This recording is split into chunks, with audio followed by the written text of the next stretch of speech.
Really appreciate the turnout again, and we've got a really good cross-section of diamond people and other geologists in the audience. So just by way of background,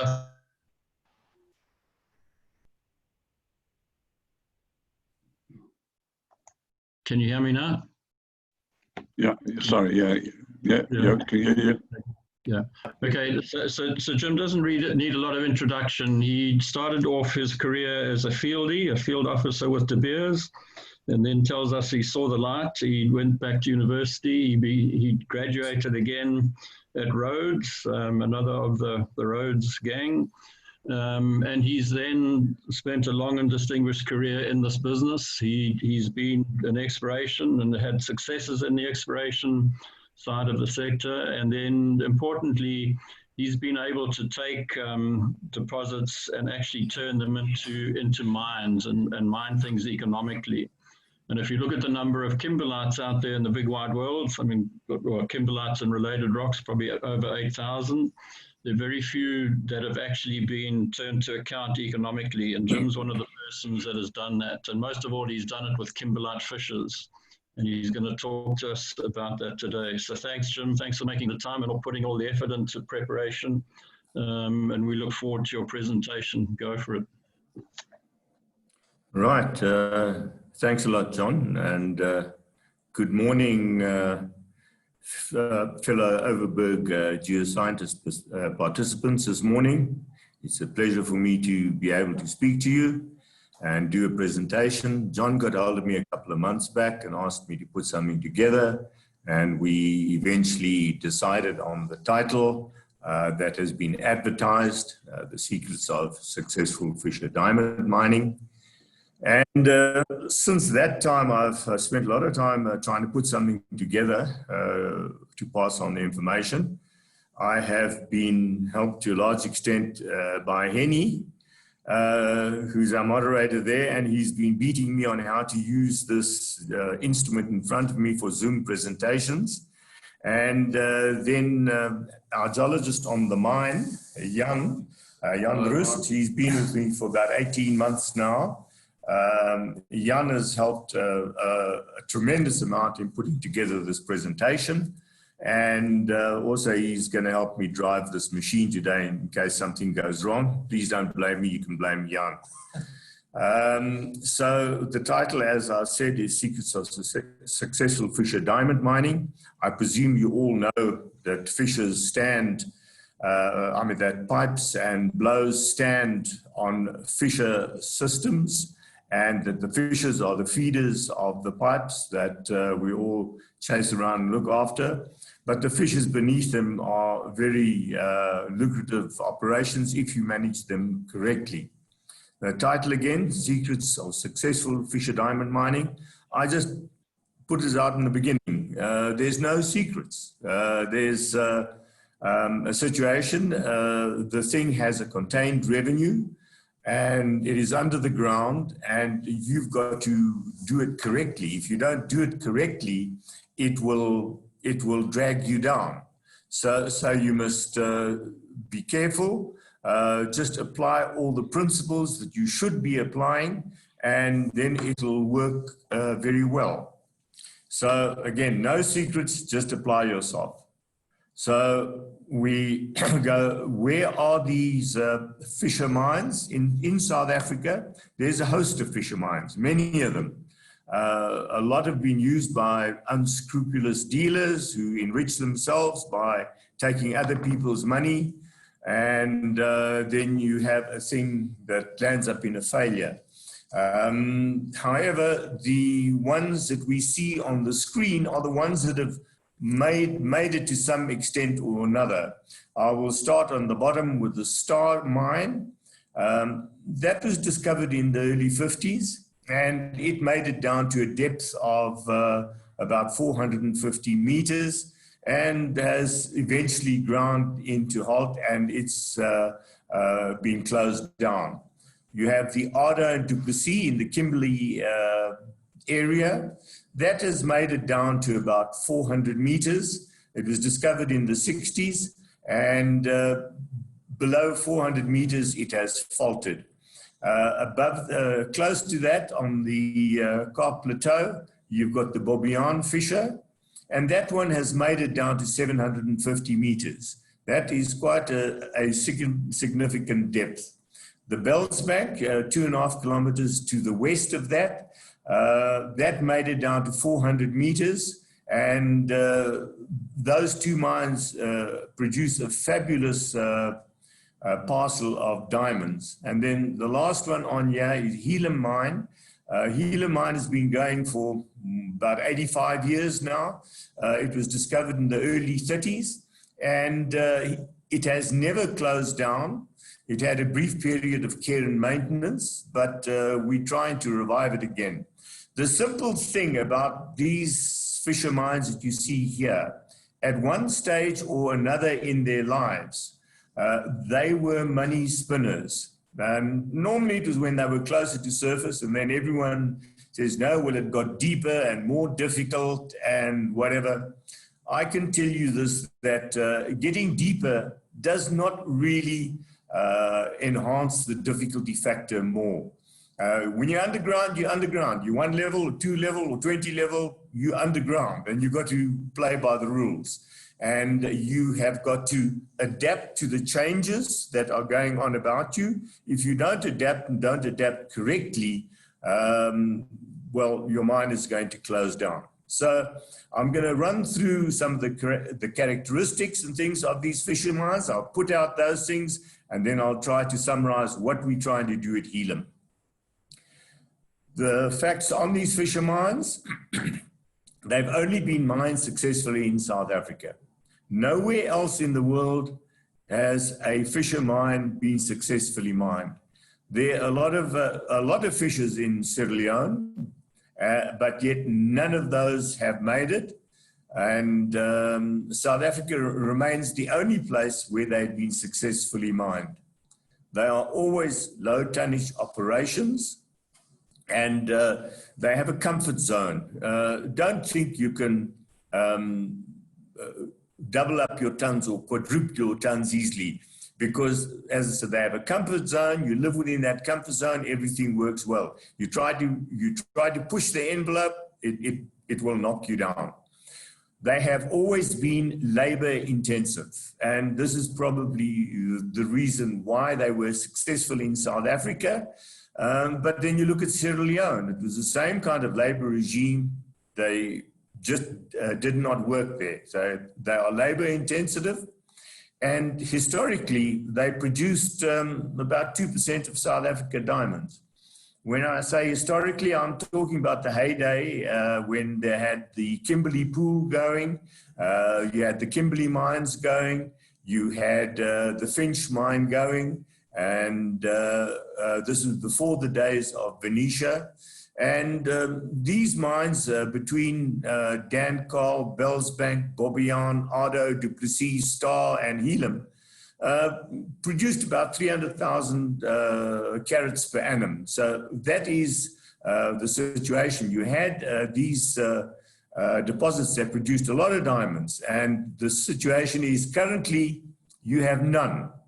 And these things are one by one, they've all fallen by the road. Next is historically they employed about 15% of South Africa's kimberlite workforce. Today they employ virtually none because of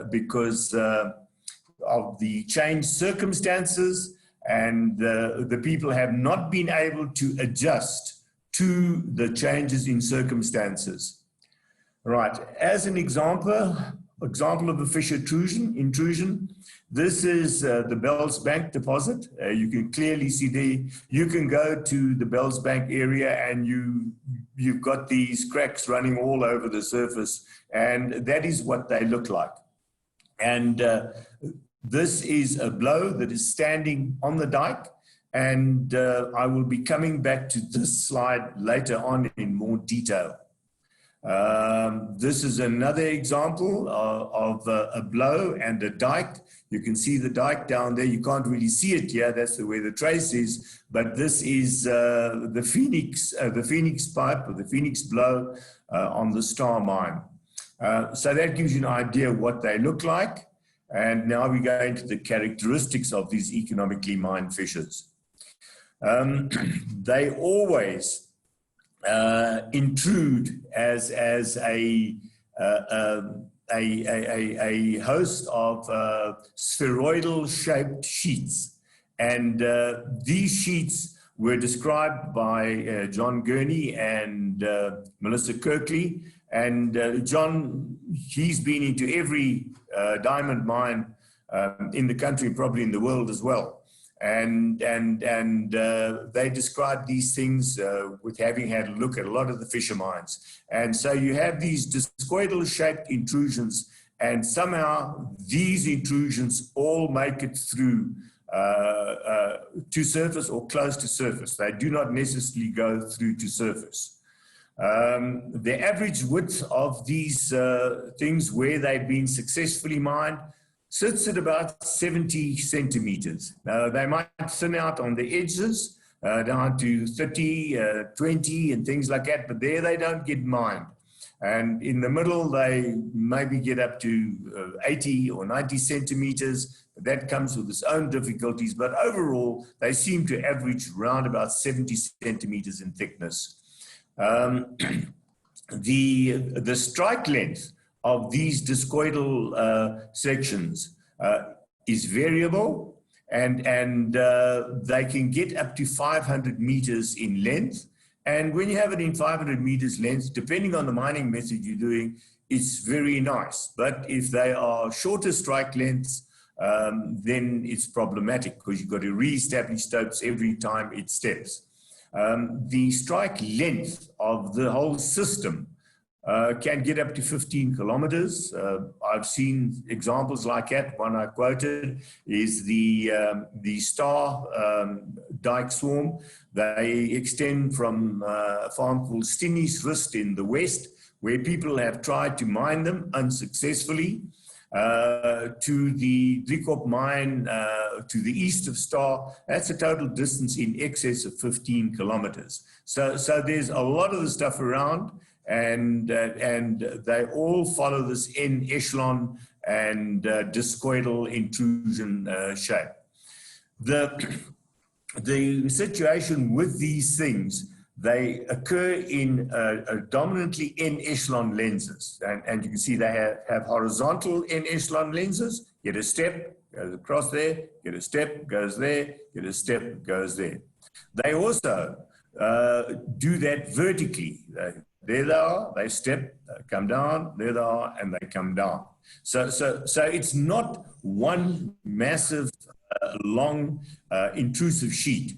It's a whole lot of discoidal shaped sheets that have tried to make it through to surface. And you have to look at how that happens.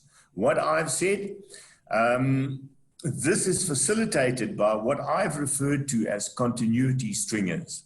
And there you can see I marked them there. They are horizontal, and you also get them vertically. You can see this is a schematic of these things. So you'll have vertically and you'll have them horizontally. In essence, you will have a zone there where you have this continuity stringer.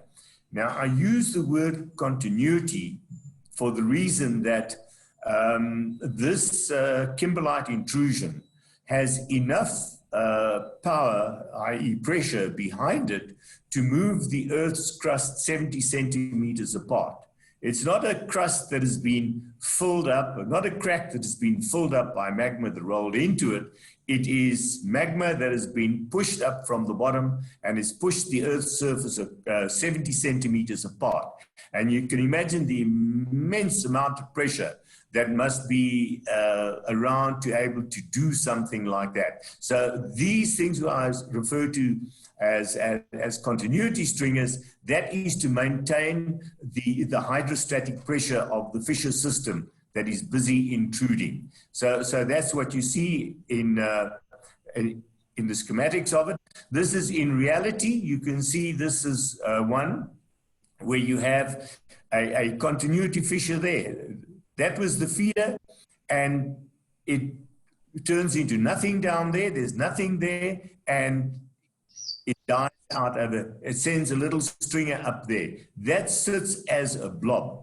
But what that is, it's a continuity from this fissure that you'll have below you here to that fissure that you'll have above you there. So I refer to these as continuity stringers. And what happens is that in these areas where you've got these continuity stringers, you have minimal overlap of the fissure itself, but you do have a continuity stringer in that zone. The host rock in this locality is severely broken. And don't even try to mine it because the gods don't want you to get it, and it'll just come down above your head. So this continuity area is a very broken up area, and you should try to avoid it. If you've got a drive, a horizontal drive that is going through there, you're reasonably okay. If you've got a horizontal drive that is going through here, you're going to have difficulty. You're going to have difficulty. It's going to cost you more support. So here is an example. The previous one we saw just now in wider view, you can see it. There's the continuity stringer. It goes into calcite veining, and that's where it goes there. And this ground around it is terribly broken up. These are horizontally bedded Silverton gritty shales, and you can see no evidence of the bedding there. It's all gone. It's been broken. So try to avoid those areas in your work. All right. So now a simple example of an echelon intrusion. Again, this is the Star Mine at Davidson. And as I said to you, this extends way out to the west to a place called Stinnie's Rust. And this is the reason Star exists is that you have a Karoo dolerite sill. And that sill, for the first 2 or 3 levels near surface, is very good mining.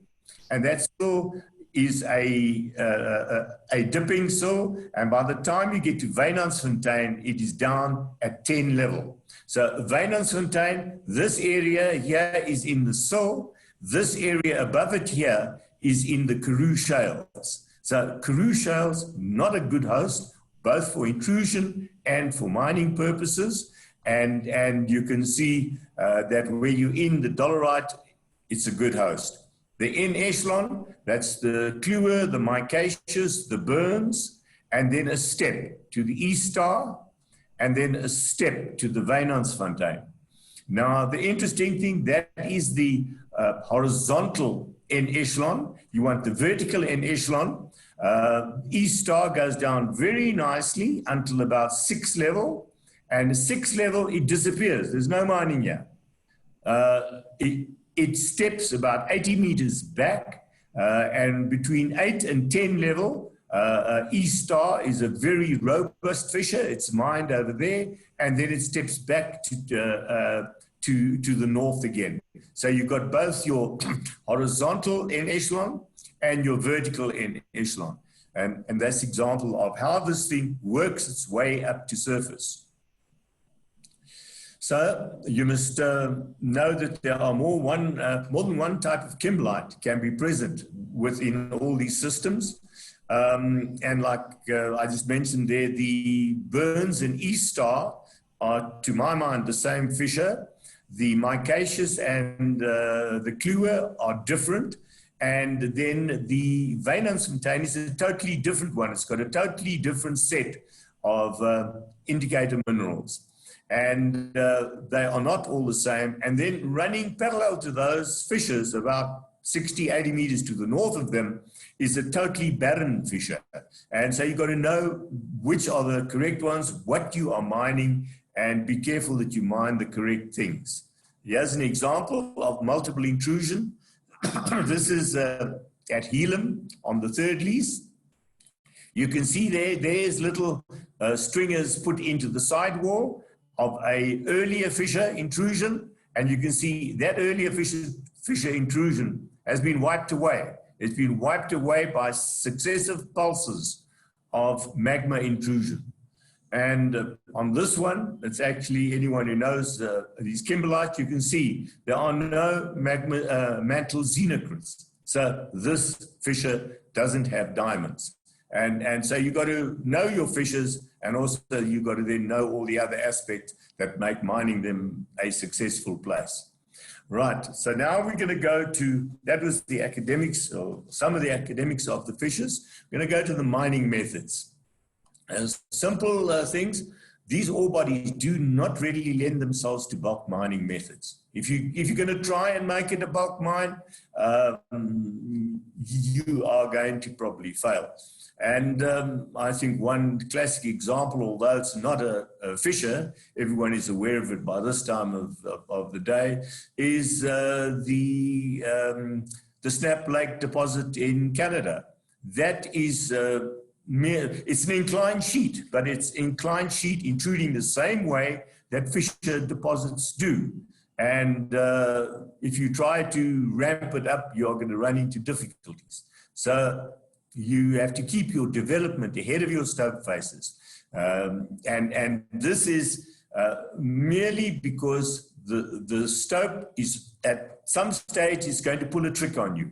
And so if you're going to be mining 4 stopes to produce your 400 tons, make sure you've got 5 or 6 stopes available, so that it gives you time to recover while you're moving to the next lens, or you're moving to the next lens further down. Always keep more face than is necessary. That's not good accounting philosophy. Accountants will tell you, you can't spend money and not get a return for it. Sometimes you've got to be able to spend money so that you are sure that you are going to have a return on it. So this is what I say, try to maintain more stope face than you actually need. And this is the big killer in fissure mines, is the dilution by waste. And we'll get into that in more detail as I go on. This is an example, a snap sheet from a fissure diamond mine. The interesting to note here, this is your percentage of fissure. So if you have a fissure that is 50 centimeters wide, you will land up with, without any problem, you will land up with 100% dilution, and you will land up with a 1 meter wide stope. That is norm for these fissures, but this is a survey measurement, and it's a measurement when the fissure is opened. It's not the measurement of the fissure at the end of the day when you finished mining it. At the end of the day when you finished mining it, you land up with this tons per centaire hoisted. And or per meter cube. A centaire is 1 meter square in the plane of the fissure. And if you take a normal 65 centimeter wide fissure and you multiply that by the density, you'll have approximately 1.1 tons of kimberlite that deliver the diamonds. And this tons per centaire hoisted shows you the amount of dilution you have. And this is what is the big killer. As an example, Helam has a recoverable grade of 300 carats per 100 ton in clean fissure. And at the end of the day, Helam lands up with a recovered grade of around about 73, and you land up with over 300% dilution of your fissure by waste. And that is a result of mining method, also bad mining practices and bad decisions.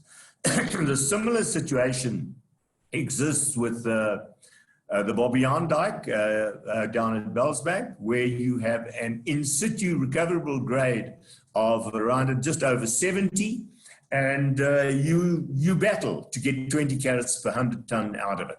When they mined Bobbejaan as an underhand operation, they managed to achieve 38 to 40 carats per 100 ton.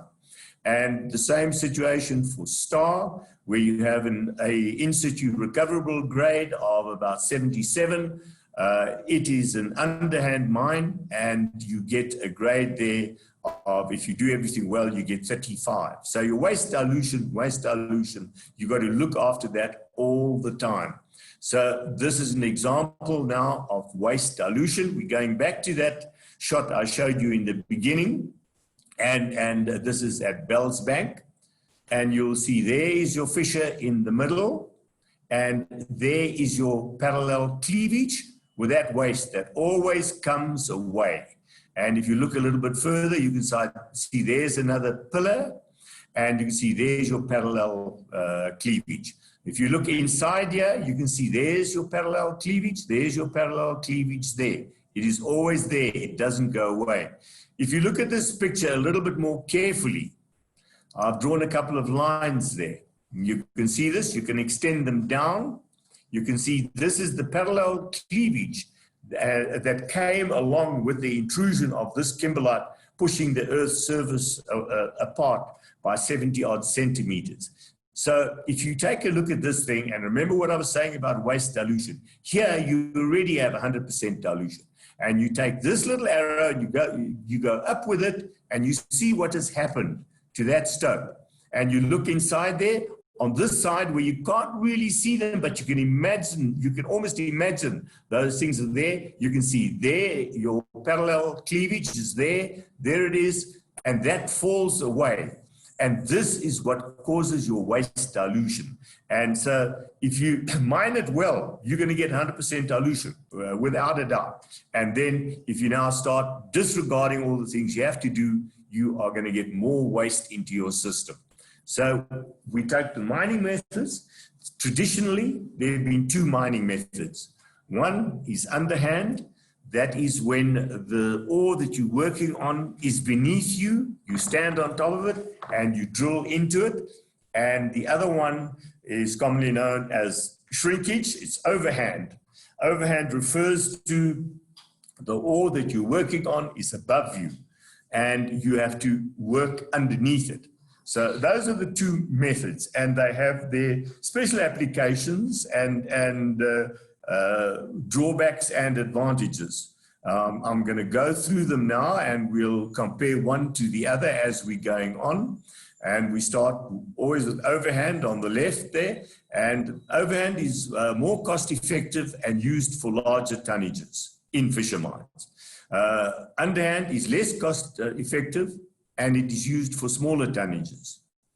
It has reduced support needed, and the underhand requires massive support.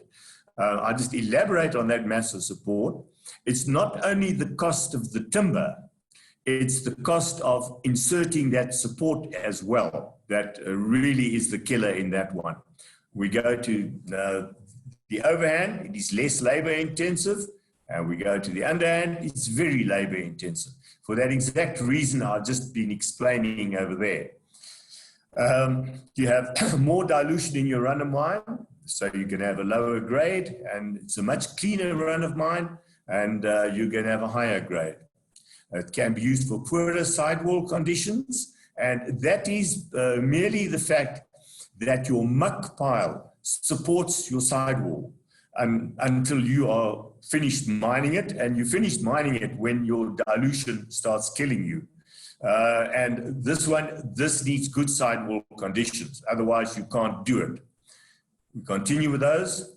The overhand is suited to more continuous lenses, and this is better for more erratic lenses. Give you an example, Star, the lenses are very short-lived, and you have to restart a stope every now and then, and this is why the underhand is more used at Star.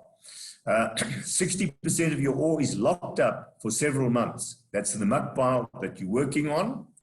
And with the underhand, the ore is immediately available. So with the overhand, your mining today comes out over a period of 6 months. Gives an immense amount of time for that parallel cleavage to slough away and come into your ore. With the underhand, what you mine today goes to the plant tomorrow, And the shrinkage there leads to massive waste dilution, whereas you have reduced waste dilution in your underhand. You have a dirty survey measurement and you have a clean survey measurement. And you have a flexible grade control and a rigid grade control.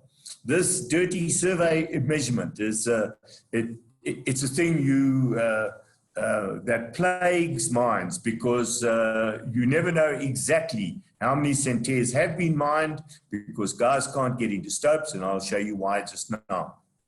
So let us move into this. Is a schematic of any fissure mine, where you have your fissure and your stringer, and you put in your shaft, you put in your crosscut, your zero crosscut, then you start doing your tunnel development, and you start putting in your crosscuts.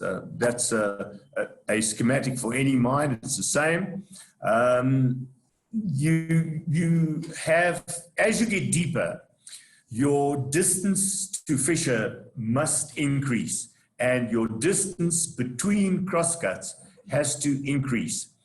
This is to maintain the stability of your pillar between the crosscuts. Otherwise, these things start to become crushed. So you got to do, but as you get deeper, that just gets a little bit more, but you can adjust for that. What I said earlier, people haven't adjusted to the conditions. So they've rigidly stayed by that. Then you land up with crushed tunnels, footwall heave, all kinds of funny things happening. So that was the schematic of it, and this is what really happens. This is an example on John Shaft 20 level. The world knows that Helam has a main fissure, a changehouse fissure of low grade, not minable, and a male fissure that is barren. But in reality, Helam has two main fissures. And it's never really been reported on, but it's got two main fissures, and they actually intrude into the same locality, but there is a difference in time of intrusion. And that distance in time has affected your stress measurements. And if you change the stresses, your ellipsoid varies slightly, and the cleavage direction varies slightly. So you can just work it out that this thing has intruded around the same couple of million years, but not at the same time. So you take the main fissure, and what I'm going to do now is just to demonstrate the business I talked about of continuity fissure. This is the south fissure. It sends a spur out there, but it carries on, and it goes you carry on all the way there. It's a 65, 70 centimeter wide fissure. You have the north fissure, also a 65, 70 centimeter fissure, and it goes along, and then it now finds it can't get itself through in this locality properly. So it starts a continuity stringer that comes through there and dies. It's gone over here, so that's a continuity one. And this fissure here dies. And this one here, it starts up here. So this fissure that you see here had a continuity fissure there, and then it continues over there. So it's stepped a distance of, in this instance, round about 40 meters. And in that distance of 40 meters, this fissure here, where it's starting up on its new leg, is never going to be 70 centimeters wide. And this one is never going to be 70 centimeters wide, because the system had enough pressure to push the Earth's crust apart by 70 centimeters. It didn't have enough pressure to push it apart by 1.4 meters. So this one is always round about half. That one's about half of the width that the main fissure will do. These two fissures here, they also come together, and they do horizontal Cook-sister rolls. If you understand what I mean, they go over one another and they come back, and they also do that vertically. And what happens then is you land up with a a wide fissure of 1.2 meters wide, but you also have to contend with a lot more waste. So it's nice having a wide fissure, but it comes with a lot of waste problems. We carry on, and this is now actual mining them. For the underhand, this is now in section. You put in your zero crosscut, and there you go up with a raise. You put a raise through to the next level, and that'll take you 2 to 3 months to get that raise through, because it's done by handheld drills. And this just carries on a monthly basis, and your ore comes out here at the bottom. You have top entrance there, and what happens with this, that every 4 meters in the stope, by legal requirement, you have to have a row of mat packs together with gum planks that cover you. So the people that are working beneath this are covered from rocks falling from above. So when you finish, this is an open space that has a hell of a lot of timber in it. So one, it costs you a lot of money to buy the timber. It costs you a lot of money to put the timber in place. And it also becomes a massive fire hazard.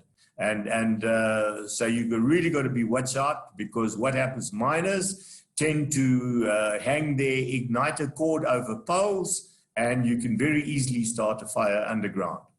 For an underhand stope, this is an example of the mat packs that you have to put in. And you can see there's a lot of support going into it. The sidewall conditions are very good, so you can put the support in and it stays there. You have, as a further example, you can see the amount of timber that you look anywhere in this thing, all you're doing is you're seeing timber. And you have to put that timber in. There is a wedge.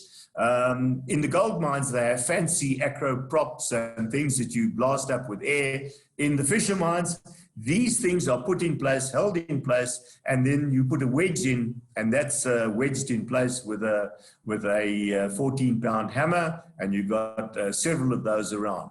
But what I also said, you have to have good stope conditions, sidewall conditions. And you can see it starting to develop in this one already. When this mat pack was put in, this sidewall was in this position here.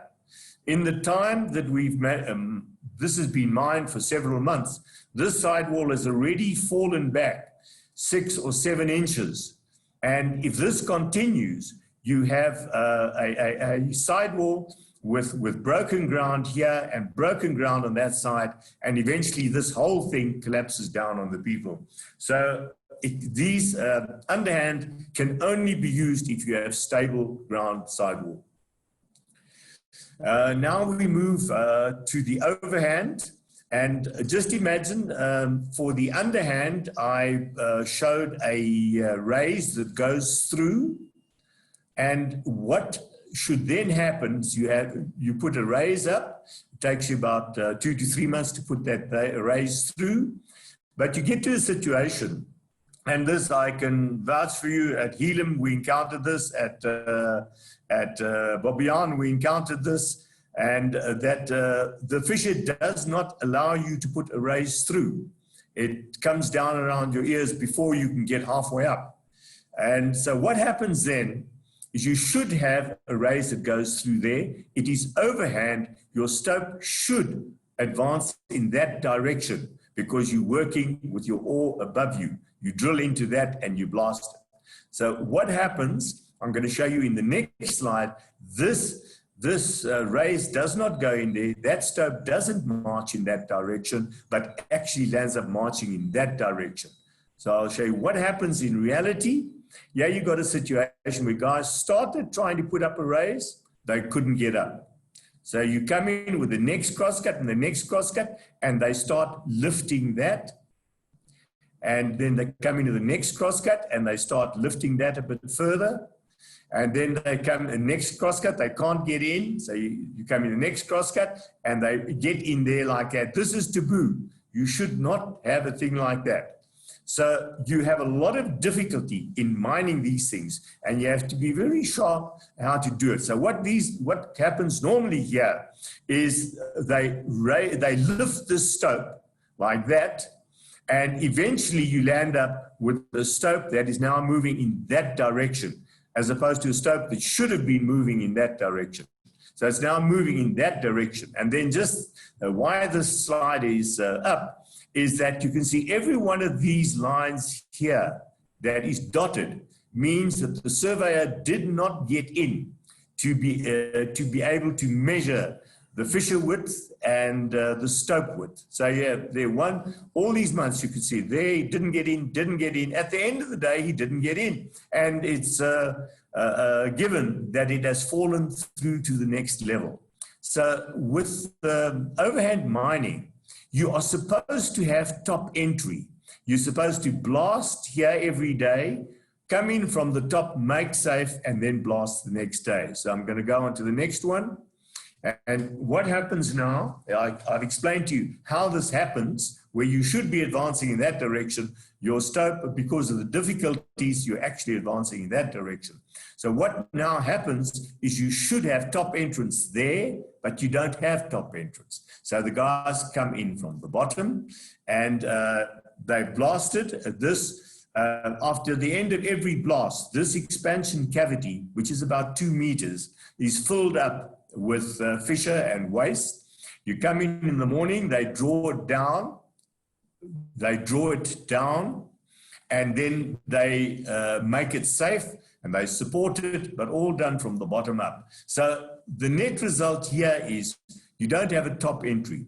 If you don't have a top entry, you don't have ventilation. Your ventilation should come in here, go out the top.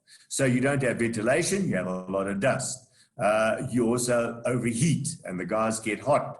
And there are all kinds of things that go wrong with this method, and you've got to be very careful about it. So what happens in this area here, where you've drilled every day, you get relatively clean ore. And this, as your muck pile gets older, over a 6-month period, you get more and more waste sloughing away. And your waste that you draw down from here being massively diluted, and this being relatively clean. So what happens is the directors shout at the mine manager, what's happened to my grade, what's happened to my carrots. The mine manager shouts at the mine captain shouts at the shift boss has a go at the miners, and then everyone. So what they do is they go, there is a mountain of very dilute ore lying here. They go and they pull the hell out of this. You get your tons, but you don't get your grade. So you have to fight again about that all the time. So that gives you an example of what happens in the shrinkage mining. And this is, in essence, there is the fissure. That piece there is the fissure. There is your parallel cleavage that you always have with it. And this will give you your 100% dilution. But if you have a look at this stope, you can see the cleavages there. You can see those cleavages. And before too long, this thing gives you 200% dilution and then 300% dilution. And so your contained revenue that you're moving around the mine drops all the time. And you just got to control your waste dilution. So to give you an example of what you saw there now, if you go to a Fissure mine and you go and visit it, you'll see that's the new stockpile. It looks pretty. And looks like it's a whole lot of fissure. And there's an old saying in the base metal game that a halfpenny worth of copper stains the mountain green. Well, a little bit of fissure stains a whole heap so that it looks pretty. And you look at that pile, and you can see here's a pile that's been lying around for a couple of days. They're actively loading into the plant here now. But if you look there, you can see it. Oh, that doesn't look like fissure. And then you arrive there on a day when you've had a good rainstorm, and you see what your ore pile looks like. It doesn't look too pretty. You can see the odd piece of fissures sticking around here and there, but by and large, this is waste. This is andesitic lava, and this is an example from the Bourbion fissure. And this stuff will still give you a grade of around about 20. And that is what you live on, and you've had a massively diluted ore that you're humping around the mine. So you've got to really be careful for that waste dilution. With that waste dilution, it moves through into the plant, where any fissure operation has to have a waste picker belt. And that waste picker belt will normally be a minimum of 10 bodies picking off the waste. And normally you do it around about 35 millimeters is a reasonable size to take it at. And you can say that about 65% of your ore is sitting on top of this belt, and maybe 70% of that way. It doesn't all go off, because the minute you turn your back on this operation, a lot of waste goes through to the crusher. So you have to look after this. And what then happens, your minus 35, where you're not picking off any waste, is massively diluted. So you're feeding a massive amount of waste into your plant. And that waste has a further problem, is that it is difficult to co-minute, it is hard on the crushers, and you get a buildup in recirculating load. So you've got to get rid of that recirculating load, and you've got to be imaginative with the cuts that you're using. Okay, so now, how do you make one of these mines work economically? And the situation again, right in the beginning, I said that these mines that you saw on that picture of the Kraton, they are all, at some stage of their lives, they have been very economically successful. And things have changed, whether it's your mining method, whether it's your depth of mining, whether it's your regulatory environment, whether it's your cost of electricity. There are all kinds of things that change. And you have got to react to all those to make that thing work.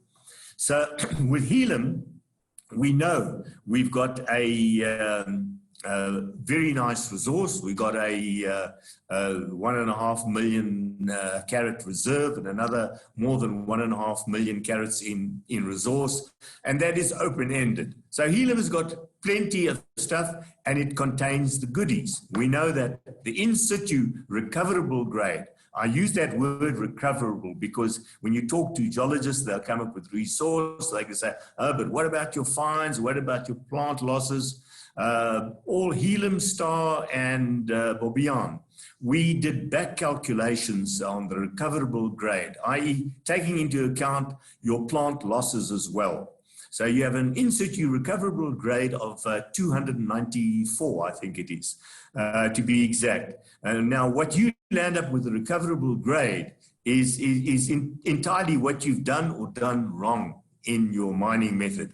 So we know how we've mined Helam, and we are looking at Helam, and we're adjusting to the new circumstance of regulations, mining authorities, that you have to look after your ventilation, all that kind of stuff. We have looked at a method called on-level stope retreat.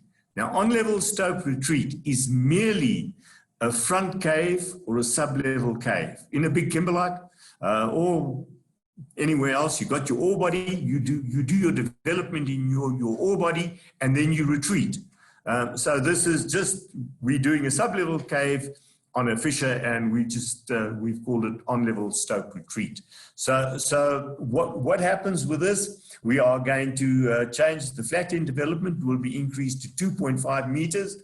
Historically, fissure mines have been 2.2 by 2 meter drives, and there's a lot of reasons I can explain to you why they're that. Included in, if you have a 2 by 2.2 and you take a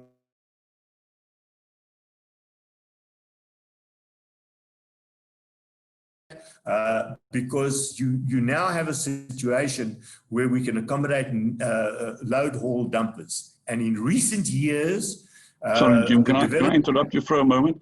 Just go back a few sentences. We lost your sound for a moment. Just repeat that, please. Okay, with the start of the on-level stope retreat. Yes, yes. Okay, so we've introduced on-level stope retreat, which is basically a sub-level cave or a front cave where you do all your development into your ore body and then you retreat. And so we are doing that at Helam, and we're now also enlarging our drives to 2.5 meters square so that we can put load haul dumpers in. So you don't have to have people pushing hoppers around.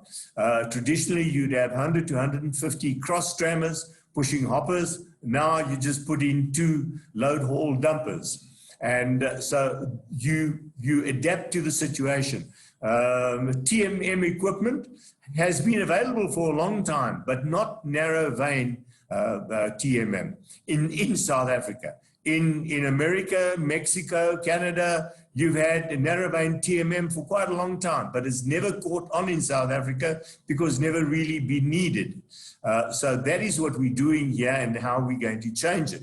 We're changing the interlevel spacing from 35 to 25 meters. You recall that section I showed you with the overhand mining, where you think you're getting 35 meters, but you're not. You're getting a whole lot of dilution at the top. So you want to get all your ore. We're increasing the crosscut spacing to 20 meters and the distance to ore body to 12 meters. That will still keep us to getting somewhere in the region of 15 to 18 centaurs per flat end meter of development that we do.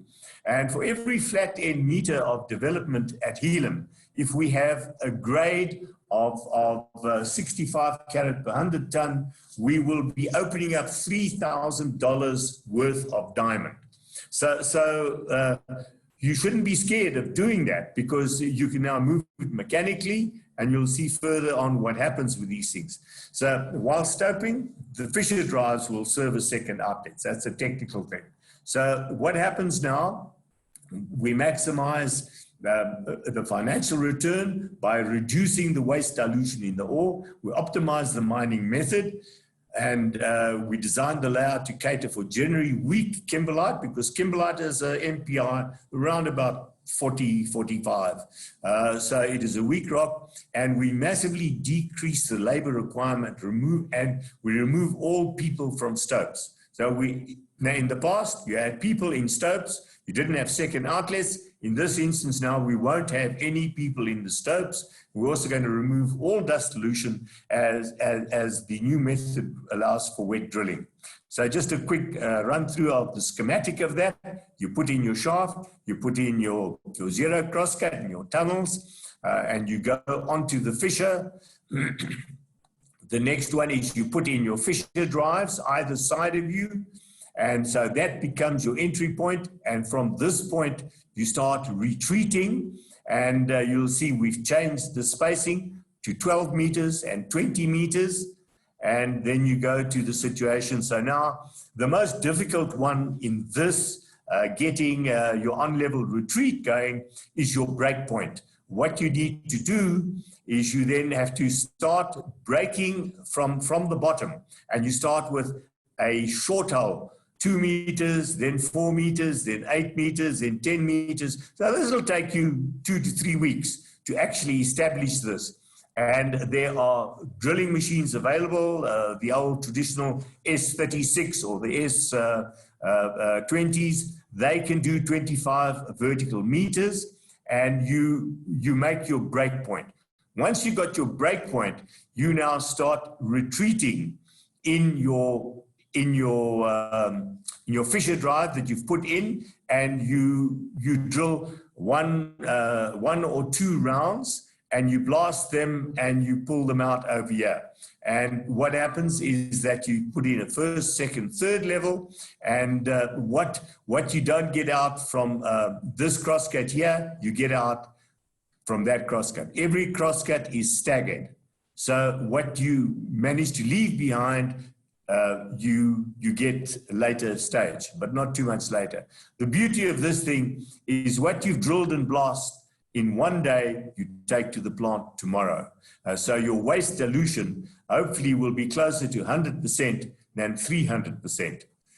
So how do you reduce energy in the mining? This is a big thing. The above mining method reduces the compressed air requirement from 1,500 kVA to less than 500 kVA. Now, that is because the guy sitting in the stope, remember I told you he doesn't have any ventilation, so he's getting hot. He's got his rock drill there, and he always has an open compressed air pipe. Now, compressed air is the most expensive form of air. So he's using a massive amount of compressed air to cool himself. And this leads to a massive, you have to have a massive installation. That 1,500 will give you about 9,000 CFM. By doing this, we will only need not even 1,500 CFM. And that is a massive saving. You abandon hopper hoisting and hopper pushing around. You modify to skip hoisting. And if you do to those 2 and 3 above here, you have massive flexibility in your mining operation. Further, how do you reduce the consumption in the plant? You convert the comminution to AG milling. This removes the waste picker belt where you normally have to have 16 bodies. And at most, you will need 3 bodies to do a reef picker. So you put it in, it's a soft material, and you will land up with about a 70% attrition of the fissure, and you only have 30% of the fissure left, and you only pick off the coarse stuff. That you reduce your 3 crushers that you traditionally have to have, primary, secondary, and a tertiary, to maybe 1 and a mill. All depends on the cuts you use. Your intelligent cuts lead to an open circuit DMS, and you have a total plant complement reduces from 37 to 15. The execution above simplifies the whole plant and leads to a massive cost saving. This gives you an example of an AG mill, and we're actually making our own one. You don't have to buy them from Davidson. Once you know what you're doing, you can do them. So the adoption of the foregoing action results in the following: for a 400 ton per day operation, a large reduction in workforce from 500 people to less than 200.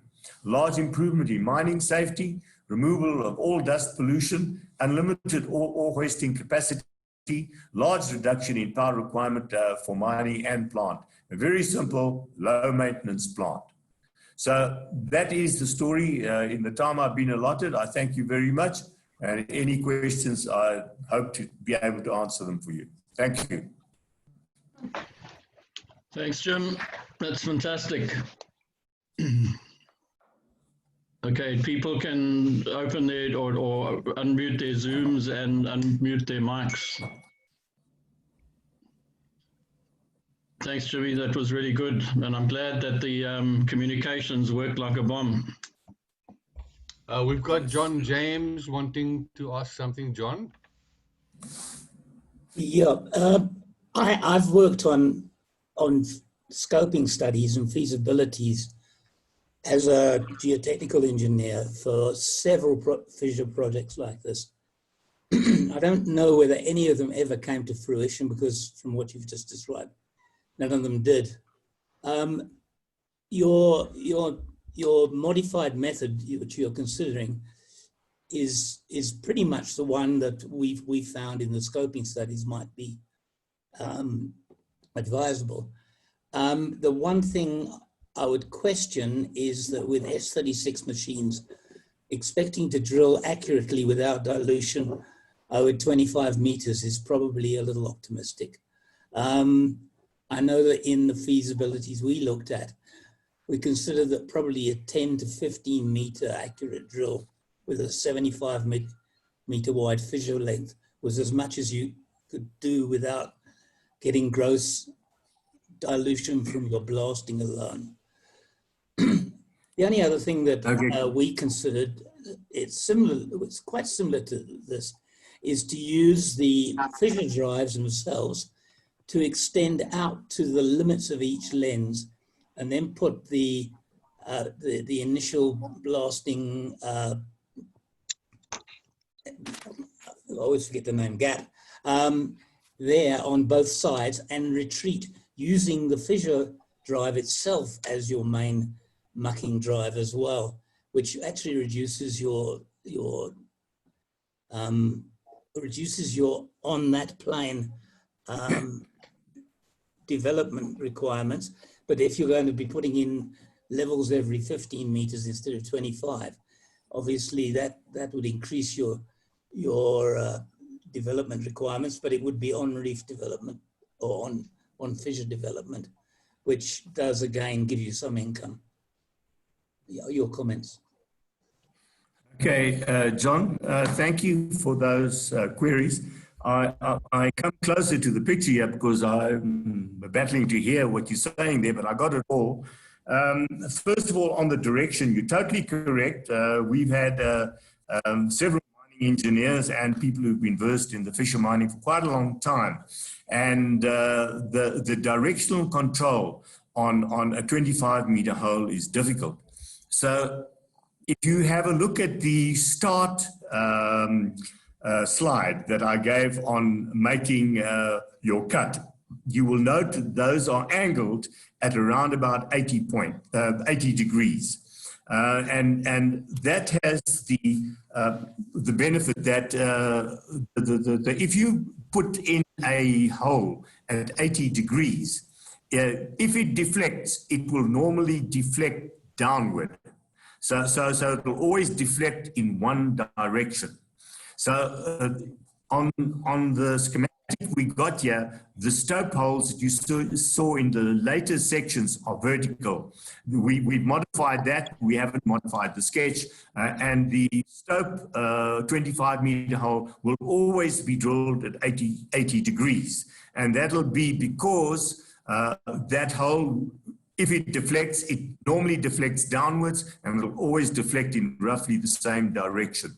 So we'll be drilling holes around about 50 centimeters apart.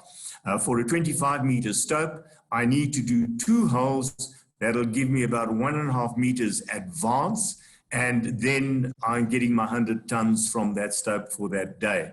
But you're correct in the deflection, very difficult. And the answer to that is always drill your holes at about 80 degrees, and then they will probably always deflect in the same direction.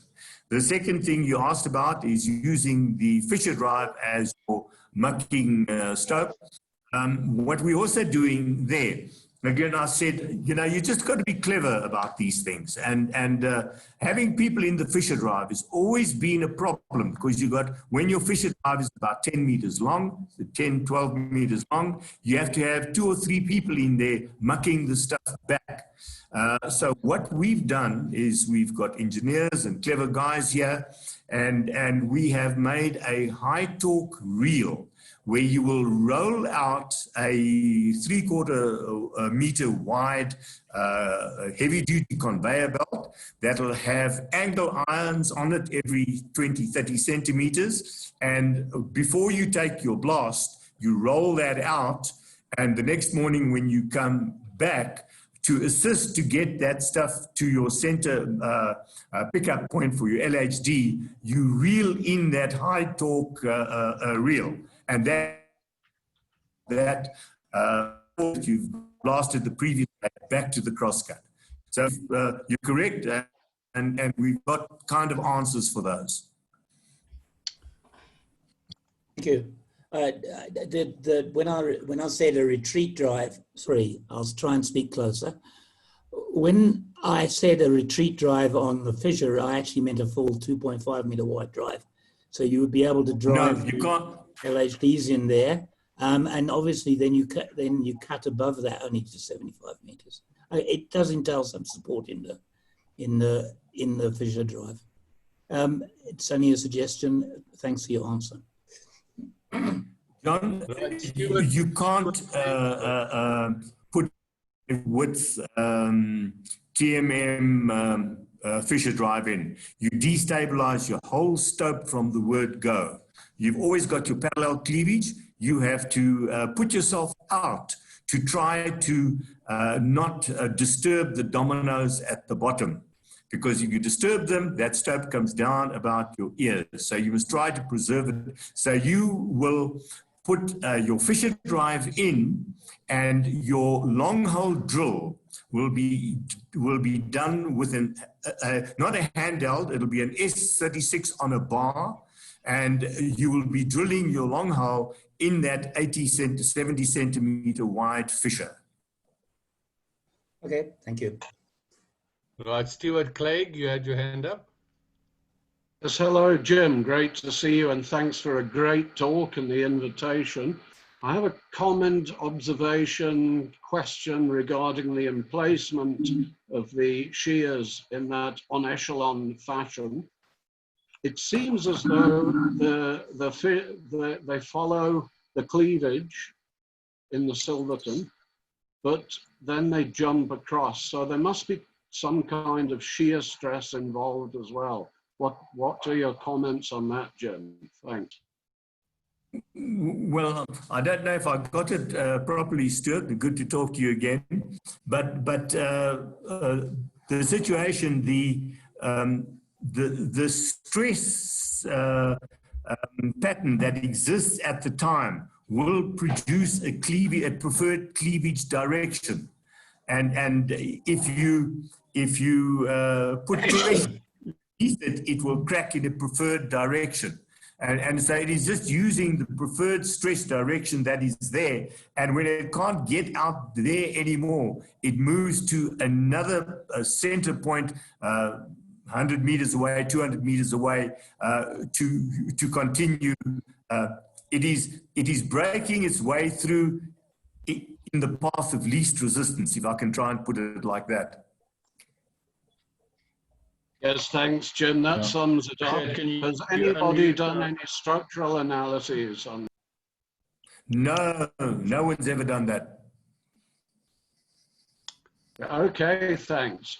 Fred, can you David videos? David Apter. Hello, Jim. Denny, can you lift the videos? I don't know. The guys can turn on their own videos. Go for it, Dave. Can I start? No, mine's not. Yeah, go. Hi, thanks, Jim. That was Sorry. Go for it, Dave.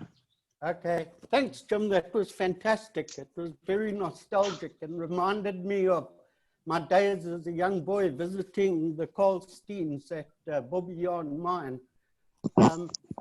The question I have for you, you mentioned the overpressure required to push the earth apart some 70 centimeters, and I guess that would have been at some depth as well.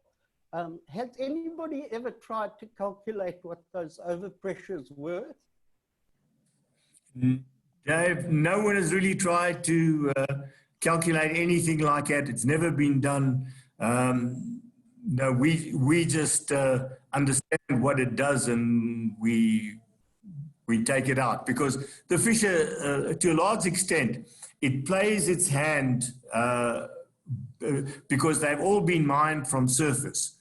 So you've got them from surface, and it shows you where the steps are, where the in echelon steps are, and those in echelon steps continue down dip, and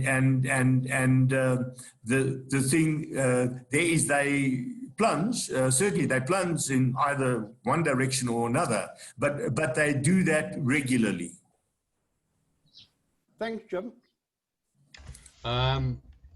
James Campbell wants to know any views on the Newfield Resources plan to develop Tongo kimberlites in Sierra Leone.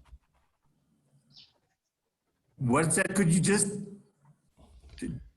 James Campbell wants to know if there's any views on the Newfield Resources plan to develop the Tongo kimberlites in Sierra Leone.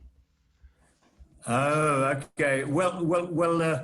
Look, they've gone by numerous names. They've morphed to various things. That's Carl and the guys.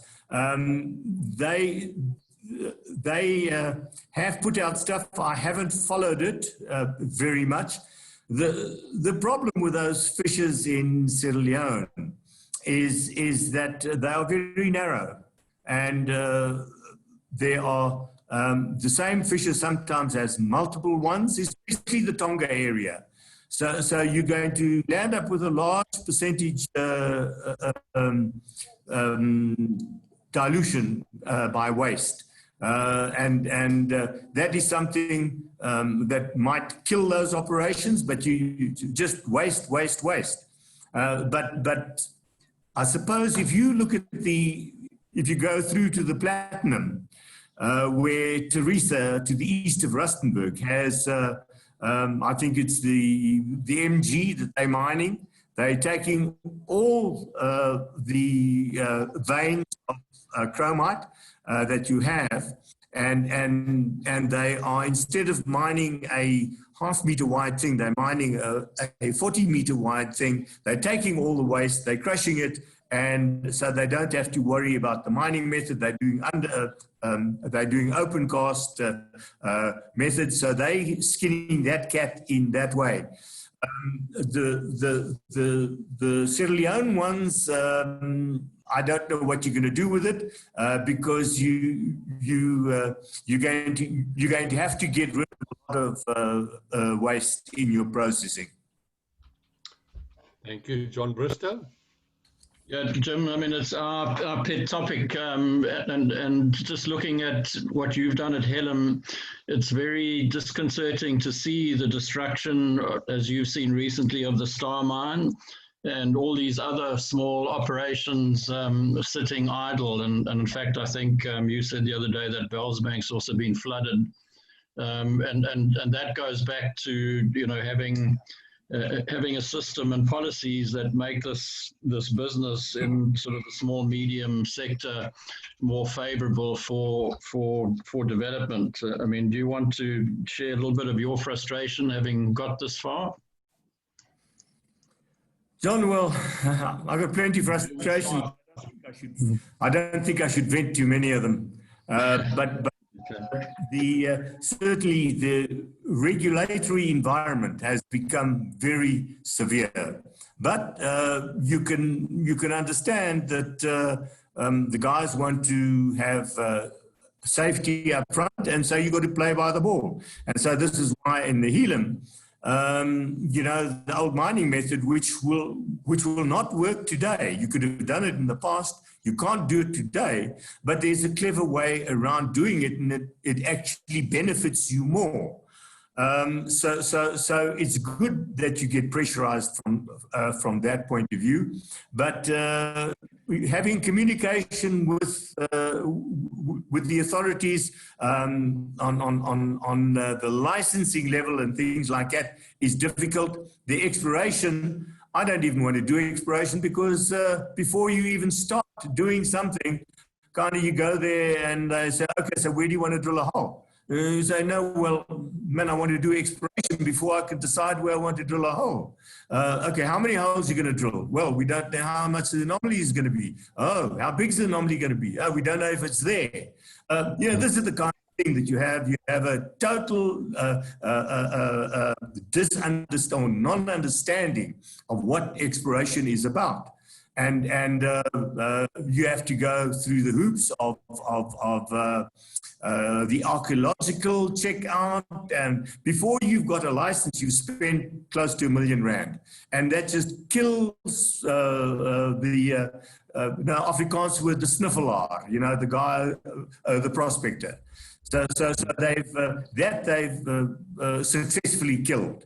But the mining, I mean, we have an excellent relationship technically with the DMR in Rustenburg. from the actual things we do, the visits we get from them. From that point of view, we don't have a problem. But the problem is when you know the licensing and things like that. That is the bigger problem. And then you get to the environmental. The environmental is a nightmare.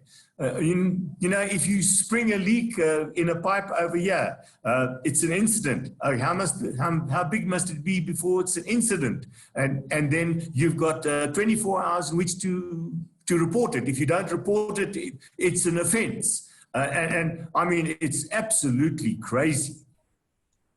Okay, enough said. Anyway, fantastic. Ken Owen, have you got any comments as a mining engineer? We got to sort of get some of you guys into the discussion as well.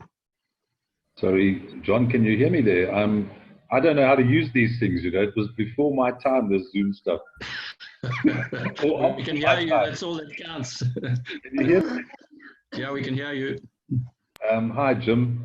Gee, that was a very good presentation, Jim. Very impressed, and having had a little to do with Fissure mines at both Bobbejaan and at Klipspringer, it just is really a difficult business. I don't know why you choose to stay in that business. It's a really tough ask. But Jim, thank you very much for an excellent presentation, and I think you're making some great strides forward there, using some mechanized mining to get those fissures out. John, I just aside with Jim there in what he says, that the whole control thing is to make sure that you don't get the waste. Once you start getting the dilution, it just pushes your costs up, whether it's the hoisting of the material, whether it's the crushing, the sorting, and the recovery.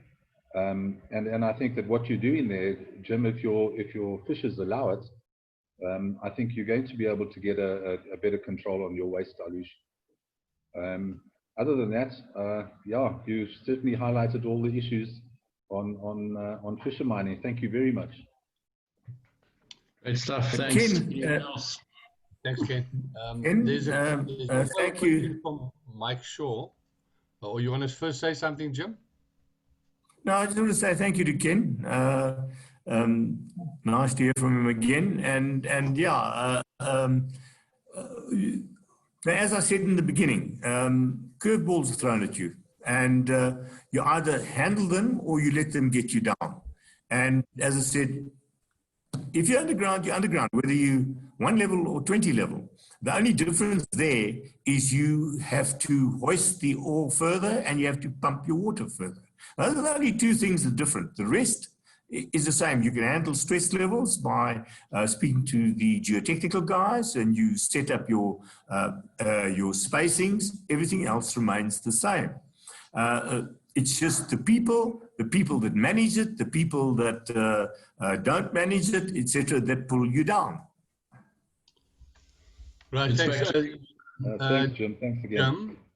Jim, Mike Shaw and I myself have a question on the sorting. I was just thinking, with you switching to waste picking, reef picking, is there a secondary cycle? And then leading on from that, Jim wants to know, do you see any potential for optical sorting of waste instead of hand sorting? Okay, right, let's take the two things about optical and what happens in the mill. Is that right? And your sizing.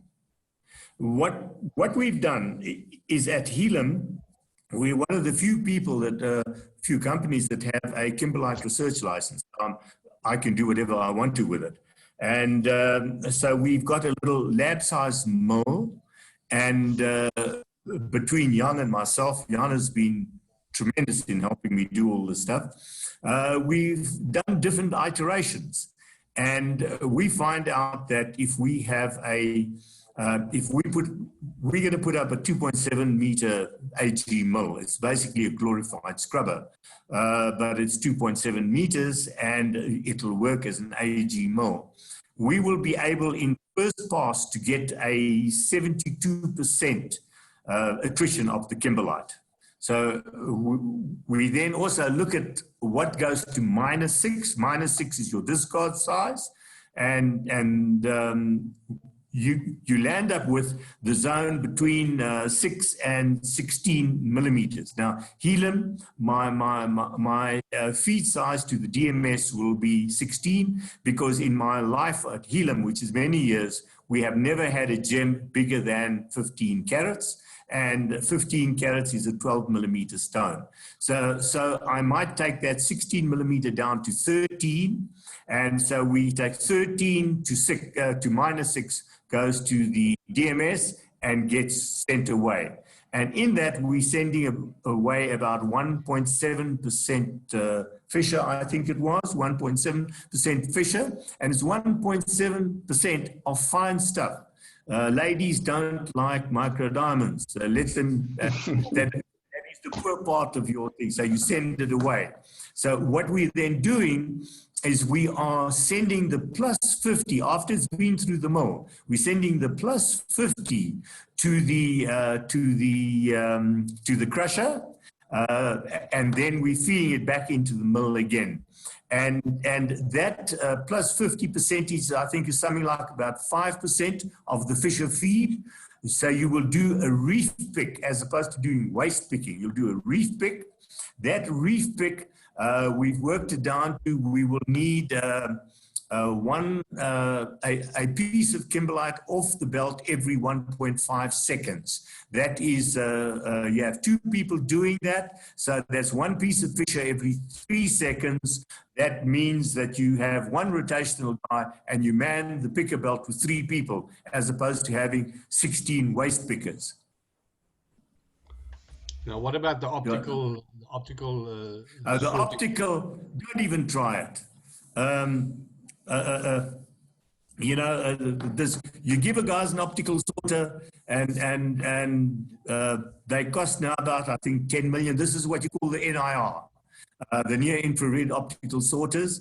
They cost you about 10 million rand nowadays, and it'll cost you the peripherals to do it, and the labor will cost you about another 10, so it'll cost you 20 million to put one in, and you will find pretty soon that the guys don't maintain it properly, and there's a lot of wet material that goes through the machine, so there's a lot of air blast going on, a lot of wet material. The eyes get fogged up very quickly, so you have to have a very fancy method of cleaning the eyes every now and then, and before you know it, you come and visit the mine, you'll find that machine is not operating and the guys are doing something else. But in a nutshell, you will get, it'll cost you 20 million rand, and then you only got a certain size range that you can do, and you will get a loss of 10 to 15% of your Fissure will be lost together with the waste in the blast. So you need a rougher and a scavenger. That'll cost you another 20 million. So if you want to put in waste sorters, 20 million bucks, and you'll be able to get your prime. But it's difficult, and it's just not to have a picker belt with a couple of people on instead of waste picking, reef picking. No, it wins hands down. Okay. Now he closes out his question by saying technology is maturing quite quickly, so you don't have to rely on the hyperspectral. You can go to the visual spectrum as well. So maybe the machines are new now. One doesn't know. Yeah, I think the key thing there, and that's what Jim has said, they need tender loving care. Those black boxes are fantastic, but then you need special clean environments and technicians and to actually keep them working. And, you need a simple production line. Yeah. Any other questions? Adrian, you awake there? Yeah, absolutely, John. One question, Jim, actually, that 3D image you showed of the Hope Diamond, the different ore bodies there, the Venensfontein was the deepest one. It looked like there was the most mining carried out there. Is there an extension along strike further down of that Venensfontein fissure with an offset? Yes, it carries on. It carries on eastward. It carries on. You 1 or 2 kilometers east of that, you got the Driekop. I think it's the Driekop. There's a blow and fissures, but all lower grades. Okay, just looked like an exploration target. Stuart has another question for you, Jim. Stuart. Hi, Jim. I'm trying to. Lost you. Stuart, we No, can't hear we're you. not hearing you. You got your visual. But Okay, right. Can you hear me now? I've got it. I'm also Okay. a novice with this. The again with technology, but probably prohibitively expensive at this stage, is instead of crushing where you can damage your diamonds, even though you know your maximum size, there's this technology, cell frag, which you might have heard of. University of Pretoria has a unit, and what it does is it fires a very high voltage electric pulse into water where your ore, pieces of ore are, primary crushed pieces of ore, and it disaggregates it along grain boundaries. So any diamond in the piece of ore would come out totally intact.